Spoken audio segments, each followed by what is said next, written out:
Hello and welcome to the Special Needs Mom podcast. Well, I'd like to say Happy Memorial Day. Sadly, I'm recording this on Memorial Day, and it's going to be Memorial Day week when y'all hear this for the first time. And this is not the episode I had planned. Some of you might remember that a couple weeks ago, we lost audio for another recording we did, and doggone it, like the same thing happened again. But not to worry, our amazing editor and my very, very patient friend Alex proposed that we bring this particular episode out of the archives. And when I took a look at it, I was like, oh, this will be perfect. This is a really simple episode, but impactful episode and feels very appropriate for this time as I think about all the different things we've been talking about on the show. One of the things I reference in this episode is what I describe as the evolution of a special needs mom. And this is essentially a framework that I created based on listening to the process that each of you go through as you evolve and grow into a special needs mom, particularly into an empowered and joyful and well-supported special needs mom. This episode focuses on the first few phases of that journey, and it's going to really talk about normalizing this aspect, particularly when people think you're fine and you're not. So this happens to be something that happens to many of us, not just you. And so we're going to normalize that in the episode and talk specifically about what we can do about that. And I wanted to mention that many of you know, I don't necessarily say it in the introduction. So if you're new to the show, welcome, first of all. But I come to this podcast as a mom of four and clearly a special needs mom, but also as a life coach. Life coaching or coaching can mean a lot of different things to a lot of different people. It's not necessarily clear cut, especially if you've never worked with a coach before. And even if you have worked with a coach, not all coaches are trained in the same ways. So that still can mean a lot of different things. But what I want to mention is that how I relate to coaching is that it is a tool and it is specifically designed to empower you. It's like to bring the power back to you. One of the ways this tool works is through bringing awareness. So it's like we become aware, we learn to notice what's actually happening for us that has things going the way that they are and having the experiences go the way that they are. And when we create that awareness, that's the thing. It's the key that unlocks the door for us to be able to then maybe have things go differently. It's the thing that gives us, well, I mean, it sounds cliche, but empowerment. It's the thing that kind of gives power back to us. When we now know what's going on, we can do something about it. So in the episode, I want you to listen for how you might approach and support yourself through this phenomena that we're going to call when people think you're fine, but you're not. So let's jump over to the archives and listen. This originally aired back in February 2023. So if you're new-ish around here, then it's definitely new to you, and I know you will enjoy. Now let's move on to a story that I'm going to use to kick off this episode. And it's a story from many years ago, but still very, very relevant. So I'm going to take us all the way back to 2011 to when my son was 2 and when I essentially became a medical mom and when I became the mother of a boy who is disabled. Many of you might have an idea of our story, but many of you probably don't. We're going to go back to this time and I'm going to bring you a picture of where we were. Like I said, my son was 2 at the time of his diagnosis, 2 and 3 months to be precise.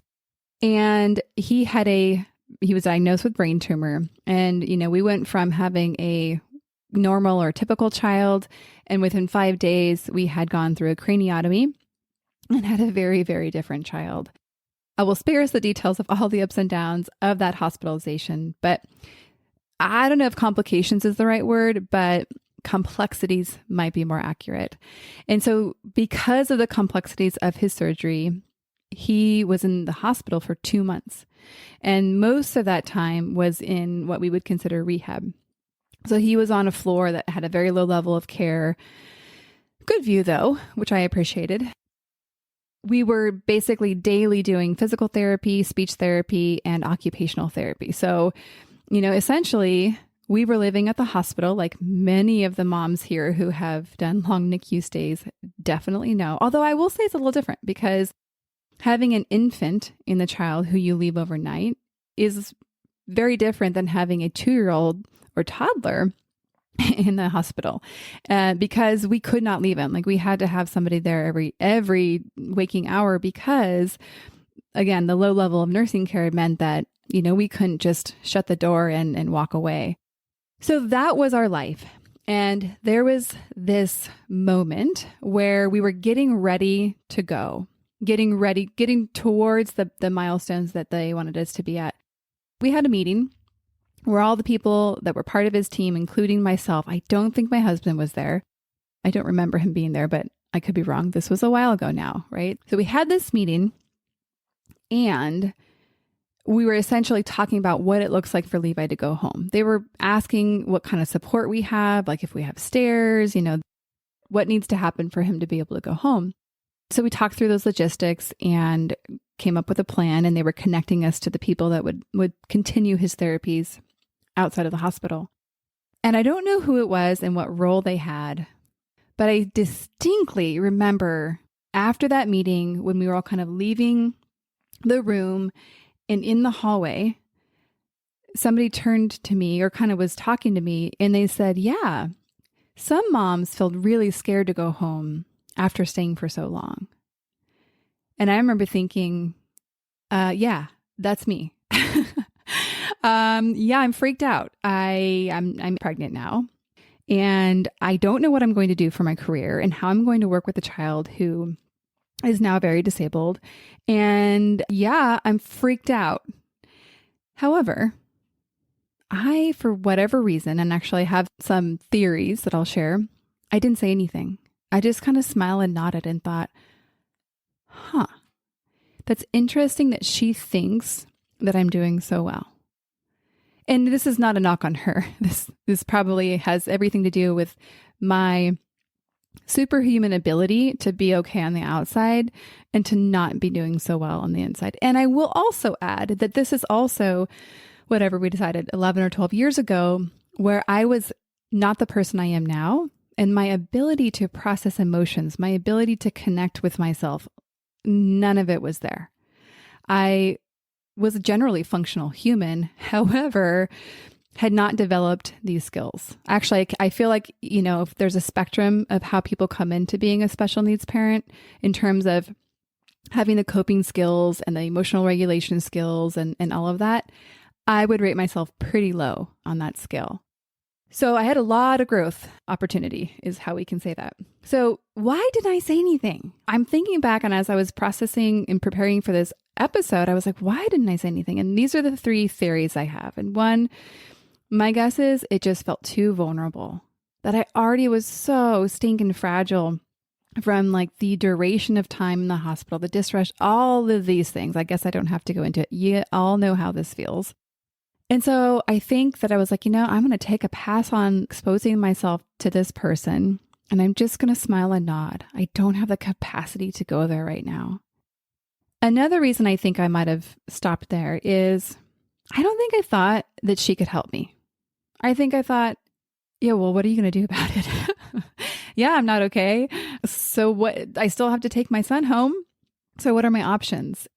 This is, again, my much younger and less developed version of me. And I think another reason I think is like, I don't want to say anything or do anything to stop us from going home. So I will just figure it out. I will suck it up. I will do what's needed. Get me out of here is also probably what I was thinking. So this is the story that I want to use to lead into this conversation and to really normalize your experience if you highly relate to the experience of people thinking you're fine, but you not thinking you're fine. I'm not going to go into this episode of why we think we know this, but there's certain nuances of communication that maybe aren't verbal, but they leave us with interpretation of how somebody is thinking. I want to put in here that all of this is interpretation. None of it is factual. But for the sake of this conversation, we're going to just allow our interpretations and where we ended up or where we think we are. We're going to allow it to just be and not question it at this point. There certainly is an opportunity for that in a coaching conversation, but that's not this conversation. I want to go back to what I call the Pathway to Peace journey. And this is simply just 5 different stages that I see that just really give language and understanding to where we are. And I find it helpful so that we kind of have this guide map or this, it's not as clear as step-by-step instructions. Wouldn't that be great? But really, what do we see that we can take on or what's available to us to move forward? So I want to look at this real quick, and then I want to see how it overlays with this experience of when people think you are fine, but you are not. The first stage that we come to as special needs mom is diagnosis. So in my case, this was when my child was 2. And many of you, this is when your child is born. Many of you, this is in the first couple of years of life when your child misses some milestones. And for some of you, this is prenatal. It doesn't really matter. It doesn't matter when this happened. We all have our, what I call our becoming story of when we had our world turned upside down. And so this phase might be very, very short for you, and it may not be. But the thing I want to point out about this phase is that there's usually a very sudden drop off in this phase of the level of support that people are outreaching for. So an example is in my case, I noticed a very significant shift when we went home from the hospital. So when we were in the hospital, I think everyone around us was like, oh, wow, one of their children is in the hospital. That's kind of a thing. But when we went home from the hospital, I think people didn't have a way to categorize that. And I think the default was like, oh, they must be okay now.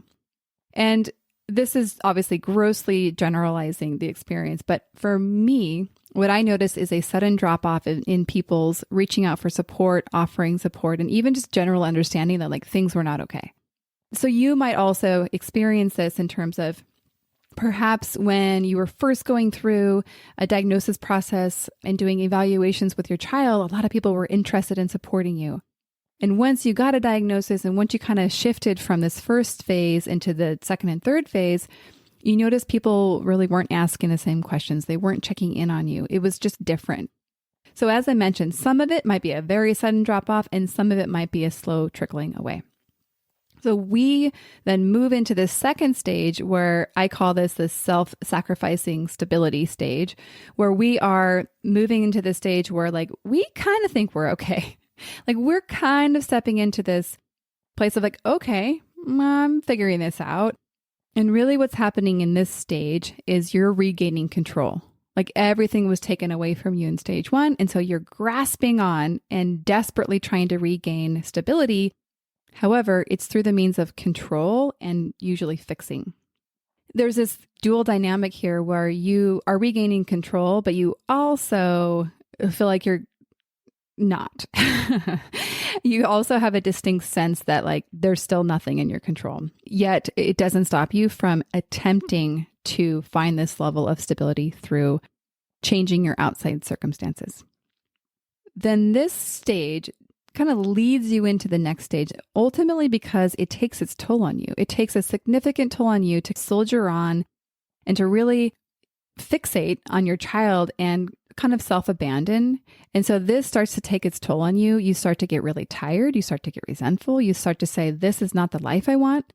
And so that's what launches you in to the rebellion is what I call it. This is my favorite name. So this phase is where you really recognize you're not okay. This is the phase where you're like, everyone thinks I'm okay. I look like I'm okay. I can acknowledge that I am operating as a human. However, I am not okay.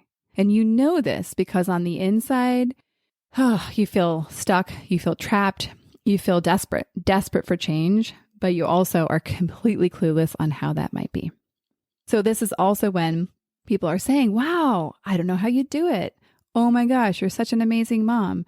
Oh man, your kid is so lucky they have you. Can you tell we all hear these a lot, right? I bet you're laughing, but you're like, yep. So for them, this is them as in everybody outside of your immediate home. what the experience, I think, is they just stop asking because you enter into this new normal. So it doesn't occur to them that you still are very much not okay. And I think one of the core fears that comes out in this stage is you thinking that they're judging you or tired of you talking about it. That you're afraid that they're thinking, why are we still talking about this? Haven't we moved on? And again, this is one of those things where I think we interpret it from either people not asking or even people's change in interest when we are talking about it. It's all very subtle, but in speaking to mom after mom, I think this is a very common experience. So then in this stage is what happens is we really start to separate and feel separate, and the alone takes it to the next level. So with our old community, our family, our peers, we recognize in this stage that we're really never going to get back to where we were. And we don't like where we're going. Going back to last week's episode, the difference between restoration and recovery. So we recognize we're not recovering, but we may not have tapped into restoration just yet. Okay, so that leaves us in this stage, in this rebellion stage, where people think we're fine and we are not. And this is the part we want to focus on today, that I'm going to kind of go deeper in to, again, normalizing this experience, but then also looking at 3 specific aspects that will help us empower the recognition of where we are. 3 different angles to look at that I think are going to be really helpful. So here's number 1, to admit or accept how we are ourselves. So going back to the example I used of my own personal story, I don't think I was able to admit yet. I knew I wasn't okay, but I also wasn't okay with not being okay. I know that was complex. So I knew I wasn't okay, but I wasn't okay with not being okay. My only option was to put my face on, soldier ahead. The option did not feel open to me that I could take another route. And so this part of actually accepting, which is just letting something be without judgment, or even admitting, sometimes it's really hard to admit we're not okay. Whatever it is for you, just really being and even saying it out loud to yourself or to somebody else, I'm not okay. Or, wow, to maybe a close friend or even spouse, everyone seems to think I'm okay and I'm not okay. And so it feels even harder to share with people how I really am. So this first step can look like, I mentioned, just saying it either to yourself or another person. And also it might look like saying, I need help. So this could be to professional people. This could be to friends and family again. The other opportunity I think that we have in this aspect is also reflecting on our relationships with not being okay. When I was writing the outline, I laughed to myself. I was like, hello, childhood wounds, rearing your ugly faces as I'm trying to raise my child. I think it's a very helpful experience to help us see the gaps that we ended up with as adults, right? We all have childhood wounds that we carry into adulthood. There's not a person, I don't think, on this earth that doesn't have something that they are working through from something that did or didn't happen when they were a child. So again, normalizing that, it's not a problem. And it takes sometimes some years to unpack that. Even this year, I'm doing a lot of work exploring these relationships or these agreements I've had that I never really questioned until I'm recognizing, oh, wow, I didn't know that. I didn't know that about any given relationship. So in this first angle, this is the time where we can be curious. We can bring that acceptance and we can look at, honestly, how we are. Okay, on to angle number 2. Watch for making others wrong.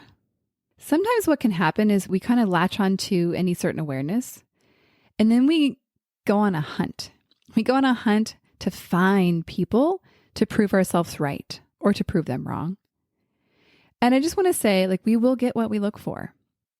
Have you ever had the experience when you are shopping for a car? Like, we recently bought a Toyota, the hybrid van, and we love it, by the way. When we first were kind of looking at it, thinking about the idea, we would start seeing them on the road. Oh man, there's one. And, prior to really kind of learning about these cars, like, we didn't really ever notice them. Like, we weren't able to distinguish that van from another van. I mean, maybe it looked a little newer, but like, it wasn't something we were familiar with. But then all of a sudden, once we went shopping for one and we like kind of got on the idea, we saw them and we just noticed them all the time. So I'm sure this has happened to you. It's maybe not a Toyota van, but maybe it's something else in your life that all of a sudden you learn about something and then you see it everywhere. Well, it's not because all of a sudden there was many more vans on the road. It's because I became aware of them. Like, they became something that my brain was able to recognize. So it spotted it, it recognized it, it just knew where to put it. And so whether it's a van on the road or whether it's way somebody is speaking to you or the way that you interpret their words, this is the process. We really get what we look for. I want to put in that this is automatic and subconscious.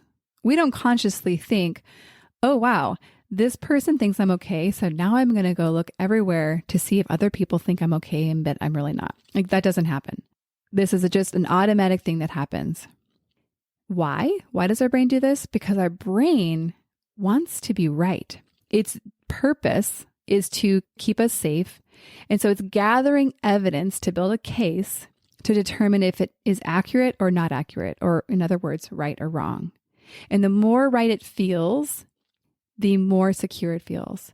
And so if it can gather this evidence about how people think I'm okay, but I'm not, and they don't want to hear about it anymore, they're tired of me talking about it, you're going to start to believe that this is not okay for you not to be okay, or it's not safe for you to go there, because your brain's going to gather enough evidence to prove that true to you. And so I just want you to, again, to watch for this piece, because the last part of this little section is that instead of letting this be a fact that they think you're okay, but you're not, or that they don't want to hear about it anymore, your job is to turn toward yourself with kindness and curiosity and to ask yourself some questions to kind of poke some holes in this theory that you have. You can ask yourself, is this absolutely true? Do I know this for a fact? What if it's not true that they think I'm okay? Or what if it's not true that they actually do want to hear about it, they just don't know how? What do you think you need? Is there something that you need to ask for? But these are curiosity-based questions, and you can notice, hopefully, the tone I use is coming from a kind place. It's not an accusatory place. It's not like, are you sure? Do you absolutely know it's true? No, it's like kind. It's like, are you sure? Okay, that's why I want you to notice the way you're being with yourself suggests either that you're judging yourself or that you're being kind and loving towards yourself. All right, the last point here, the last angle is finding a community who you believe gets you. I put believe in kind of air quotes when I was talking, but like I put asterisks by it because they may or may not actually get you. But if you think they get you, then you are going to feel better about this. This happens to me all the time. I've had clients reach out being like, oh my gosh, I know you totally get it. So like, you can help me. And I want to say, I mean, I am a good coach, but it's not true that I am the only person that can help them. I could list you dozens of good coaches that could help them. And so we don't want to pin ourselves in too small of a hole. So there's that angle. I want to put it out there that just because we think that we are exceptions doesn't mean we are. However, on the other side of that coin, sometimes it's just really easy to find those places that just feel safe easily. Okay, so that's where you get into your communities. Perhaps these are based around your child's conditions. My exception there, my exclusion for these is that many people talk about support groups and they have a very disempowering experience with them. One, because it just exposes you to all the things that can go wrong. And two, they're very child focused, right? It's like the purpose of them is to support your child. And so, yes, some of them have a ability to support you, but that's not the focus. And so you kind of get left behind again. And so I'd consider expanding your tool chest and finding maybe a general support group in terms of a place that you can get the support as an individual human in person. And I won't list all the ideas. There are so many different ways that you can get support. And of course, I have to mention the opportunity of Pathway to Peace. That is what this community is. It's not just a place where moms get it easily. It's a place where they're also committed to moving towards that next step in their lives. So like this next step that we move towards is called Calm the Chaos. And yes, it's chaos in your home, but mostly it's chaos in your hearts and minds. And that's where we get to go together. And the power of doing that in community, it really makes the work of coaching exponential. Okay, so that is the final piece I have for angle 3. And I want to put this in as we kind of wrap up, is that we have an opportunity to hold space for what I call this both and. Like I mentioned in the beginning of the episode, we're just letting all of our experiences be our experiences. We can have all these feelings and these thoughts, and we can feel really stuck and alone. And we don't have to jump in and make it wrong and change it right away. Sometimes just allowing it to be and processing it before we try to change it is essential. And so learning how to process these things and to unravel them is such a vital part of you becoming a special needs mom who feels whole again, who feels empowered, who feels highly connected and supported.